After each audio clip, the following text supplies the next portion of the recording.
আলহামদুলিল্লাহ ওয়াসসালাতু ওয়াসসালামু আলা রাসূলিল্লাহ ওয়া আলা আলিহি ওয়া সাহবিহি ওয়া ওয়ালা আম্মা বা'দ।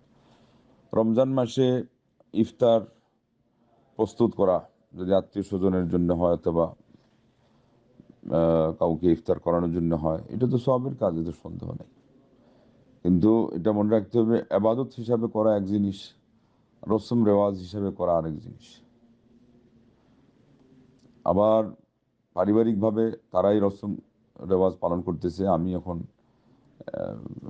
কিচেনের দায়িত্বে আছি, আমাকে করতে হচ্ছে, তো আমার নিয়তের মাধ্যমে আমি এটা সওয়াবে রূপান্তরিত করতে পারি।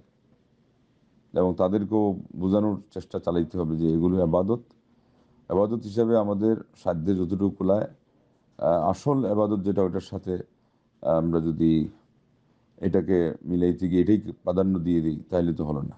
আসছেই তো আল্লাহর সাথে সম্পর্ক নিবিড় করার জন্য, তাকওয়া অর্জনের জন্য। আর এগুলো সব সহযোগী, ইফতার হোক, সেহরি হোক, এগুলো সব শুধুমাত্র একটু সাপোর্ট করে, আমাদেরকে একটু উৎসাহ দেয়।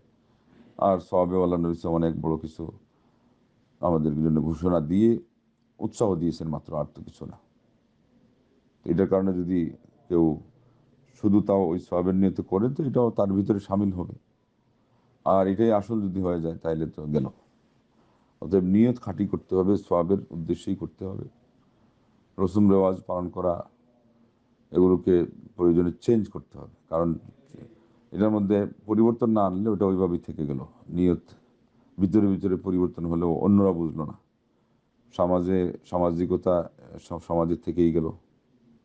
রসম রেওয়াজ হিসাবে রমজান মাসের মতো এত বড় একটা মহৎ সাধনার মাস, আর তার সাথে সম্পৃক্ত মহৎ কাজগুলো আমাদের রসম রেওয়াজে নষ্ট হয়ে যাবে, এটা তো ঠিক না। রসম রেওয়াজের পথে যদি এটা নষ্ট হয়ে যায়, তাহলে এটা পরিশ্রম হলো, টাকা পয়সা খরচ হলো, সময় নষ্ট হলো, অন্যান্য আবাদতও এর জায়গায় যেটা হয়তো সেটাও আমাদের হাত থেকে ছুটে গেল।